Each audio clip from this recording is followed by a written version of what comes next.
Hi everyone so far. Hey Kenneth, Hey, we're here. how's everyone Hi, everyone. doing? So this is exciting. So LaQuann, I guess Oh, we should, I guess we can intro ourselves. cool. My name is LaQuann Dawson. I'm the visual director for Moby NYC. So I work on all our graphics, our website, our campaigns, videos, photos, everything like that. And I'm a part of the board as a planning committee person.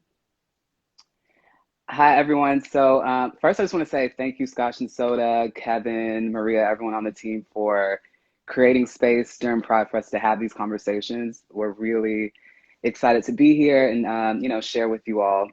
My name is Kenneth Courtney. I'm the communications director for Moby. So I play a role in helping, spread our messages, our working on our campaigns, and just conveying, everything that we're trying to say for each year. So it's really cool. We're excited to be working with Scotch and Soda during Pride.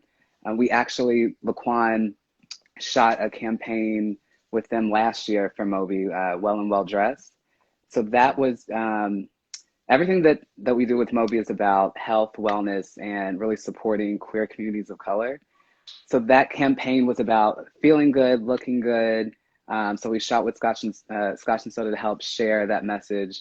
And so it's kind of great to work with the team again this year to have a conversation during Pride about health, healing, and I think everyone can take a moment to appreciate self care given everything that's happening right now.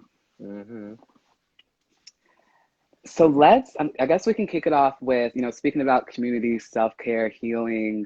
Um, LaQuann, you've spent a few months, running around New York City and, capturing footage for the three-part Moby Talk series. Mm-hmm. So do you want to, let's talk, so tell everyone a little bit about that and how that was.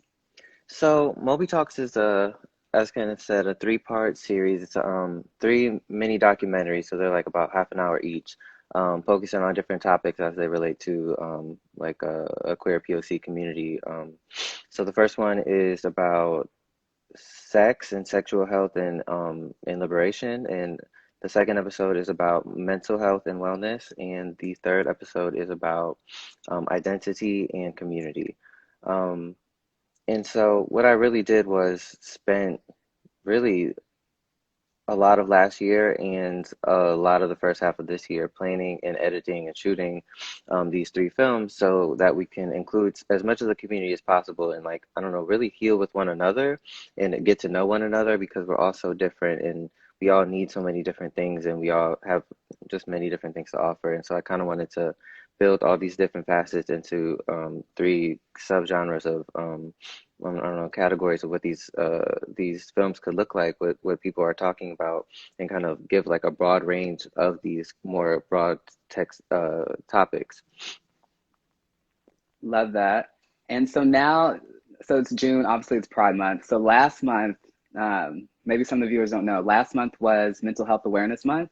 Hmm. And so with those three films, they rolled out, the second film rolled out during Mental Health Awareness Month. So, talking about healing and, the LGBTQ community, that episode I think is really relevant to what we're talking about today. Um, so tell us a little bit, obviously I've seen the film and, I've was kind of on the back end of it, but Hmm. talking about healing in our community, what are some of the themes coming out of that episode that you think are really relevant now with what we're seeing, I mean, going on in the world? Well, really, I think especially with the Corona stuff happening and then all the Black Lives Matter stuff becoming more urgent once again, we really kind of had to take steps back and take some space for ourselves because there's a lot being asked of us as far as protesting, still working, still finding work, and showing up for one another. And what does it look like to show up for ourselves too, and make sure we're being taken care of? And like, how are we supposed to take care of ourselves? And like, what traumas are we, dealing with today? And like, what traumas do we have to deal with tomorrow? And you know what I mean? So a lot of the people we spoke to in episode two were licensed therapists, and they were all black, and three out of four of them were queer. And so they gave like a lot of advice, but they also talked about like some traumas that they dealt with growing up when people have hurt them or have kind of tried to silence them. I think one of the biggest themes about episode two was about using your voice and not being silent. And I think right now more than ever, we cannot be silent as that as it relates to like our feelings, how we feel in the world, how we need to show up, um, like what our opinions are, like our political voices and viewpoints, how we think we're all going to heal. We really need to, talk about those things and speak up, be it through music, art, protest, essay, whatever it is, checking your friends and your loved ones, etc. For sure. I know like during this pandemic and being quarantined, I've obviously well, some of us have more time to for ourselves and kind of figuring out how we want to spend that time. Um, I guess the extra time if we have any, how we want to spend that time. So I feel like I've spent more time, like you said, honestly, just figuring out what it is that I want or what is important or ways to self-care and the importance of, um, spending time on yourself. So for you, like how, during this pandemic, how are you finding time to self-care and like what does that look like? For me personally, I have found that.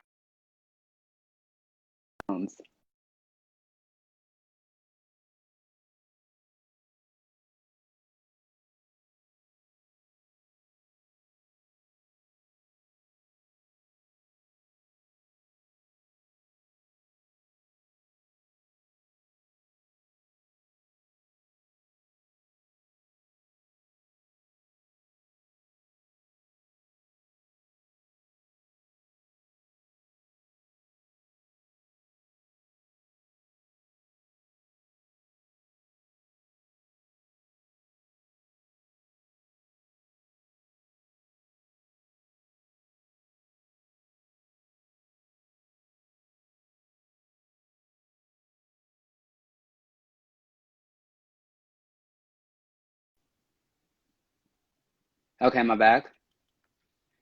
Technical difficulty. The Yep, Wi-Fi back. is Sorry not about that. great. The Wi-Fi is not great where we are. Okay. So what I've been doing to make sure I'm taking care of my like health and my wellness is really allowing myself breaks and taking a lot of baths with body scrubs and fancy soaps that I found. And it really is like healing for me just to have like music on in the shower and just like kind of spend some time in there like alone. Um, and that and speaking with loved ones and you guys and Deshaun and like my best homegirls and just doing like the FaceTime thing. I've been riding my bike and doing those kind of things just to take care and kind of unplug. I've had my phone on do not disturb a lot, and I've been taking care of my plants and watering them as well. That those are the things that kind of heal me at this moment in time. What about you? What are you doing to take care of yourself and your healing right now? I've really gotten into the home workouts and fitness because, being in the house every day, sometimes I can tell. you feel, thanks, just, you feel just static and being in the same place and then, not being to be out and active. So, doing a workout, I feel like helps start the day, create that energy that I need to get through Yeah, everything. So I've really, yeah, I've enjoyed that and something I want to keep, even after this. But going back to the talks, like for some of the people on the live probably haven't, seen the talks. I yeah. did want to mention you can see all three films at moby-nyc.com/talks. hmm So for the people that haven't seen, one of the episodes, what do you think they would take away from, that second episode, which deals with healing in a time right now? I think the second episode, because what it did for me while I was editing it, and not even so much while was shooting it, but when I went back to watch the footage, what I took away from it was, like, oh, there were all these like mechanisms, like as a child, that made me feel like I needed to be quiet growing up. And now the way that those things that I dealt with when I was younger show up today in how I use my voice or how I don't use my voice or I don't feel like I'm allowed to. It's really incredible, and it's something to acknowledge and to find a way to approach.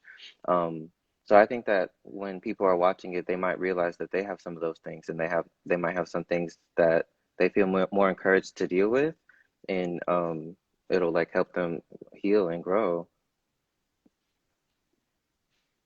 Love that. Um, so before I like open up questions to people on the live, I wanted to ask, um, going back to Moby Talks, like how are you holding yourself accountable um, to create time, to do self-care and for healing?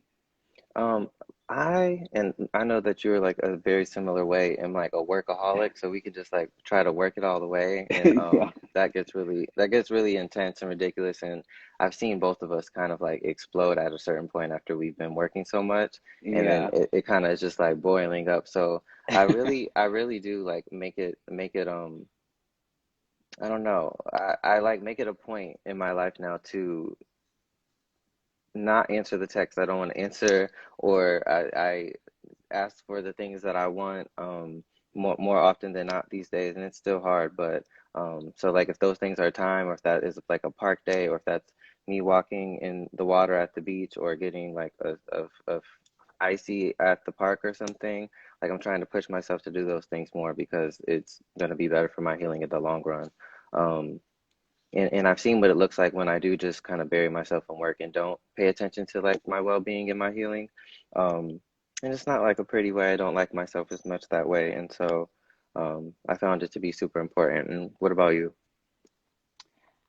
Same. I mean, I think with like earlier I said with all the extra time we have, it's like, do we have extra time? But in those moments of having time, just figuring out and prioritizing, what's important, what needs to be done right now, what can, happen later in the day, tomorrow, etc. But Hmm. also just figuring out how I want to fill my time and what's more important, if that makes sense. Yeah. Really prioritizing what's important with where I'm spending my time. I feel like I've learned how to do that more, you know, during the quarantine. But I also, since we're working with Scotch and Soda, obviously they're a clothing brand and, personal style. Obviously you have your own personal style.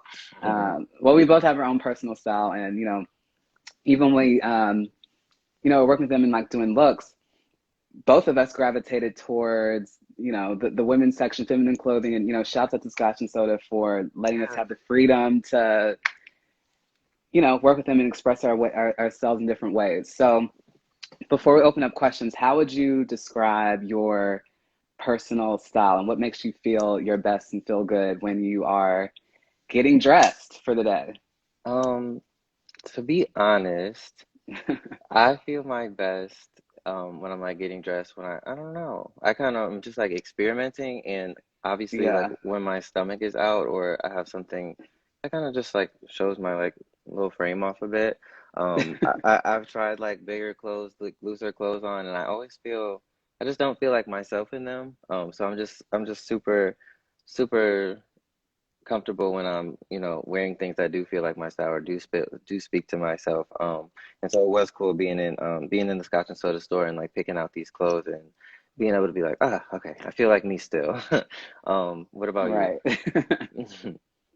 Same. I mean, and one of the things that I really liked about the Well and Well Dressed campaign that we did with Scotch and Soda is, it is true. There's a sense, I feel like getting dressed is obviously a way of expressing yourself and telling the world, who you are, how you feel. Um, so, for me, I do feel my best. I work my best when I show up and present myself in a way that's authentically me and that feels good.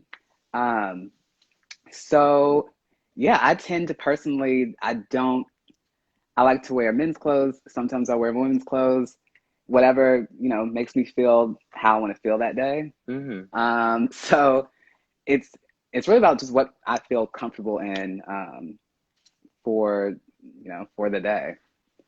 But I will say I do like expressing myself through clothes. And V Yeah, cuts. yeah, and V cuts and body suits and high waisted pants. Uh, So yeah, getting dressed to me, it's fun. Again, when I look my best, sometimes I feel my best, work my best. Um, I wonder what it took for you yeah, to get to, I wonder what it took to you to get to a point where you feel like you developed like a certain style that makes you feel comfortable and like most you. right. So I mean, I was very buttoned up, even in my style. Like I used to not be as expressive. Hmm. I think I'm from Kentucky, and then so my style was very like prep, polo, buttons up, collared. Moving to New York, and it's a very different city, very different culture. Mm. It's more about expressing yourself. So I think my style is kind of a match between that. I mean, obviously, looking at us on the live, like you're more earthy, and you got the head wrap and the robe. Where I'm like I have a deep cut on these high waisted pants, so it's kind of like a match between the buttoned up prep and Hmm. more expressive, sexy, if you will. A A little little. more sexy. Hmm. It's like that's how I felt that day. But no, it's just fun, playing with that and expressing that through clothing. So yeah, excited to work with Scotch, work with you, have these conversations, during Pride Month. Oh, we didn't. Are there any questions from anyone watching the live?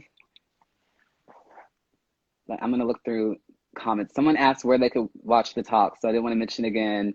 The three-part film series that we watch, or that LaQuann filmed, are available at moby-nyc.com. They're all 20 to 30 episodes. Really great. Someone loves your headscarf. All Thank the you. clothing that we're wearing, you can obviously get at Scotch and Soda, Hmm. um, online because we are social distancing. So Where would probably don't I want to go into go? a store. Where would you go first post COVID? We're going to Scotch and Soda. But the one overseas, that'll be the next trip. Trying to think What any more else? questions. And wearing what? It depends what month this is post COVID.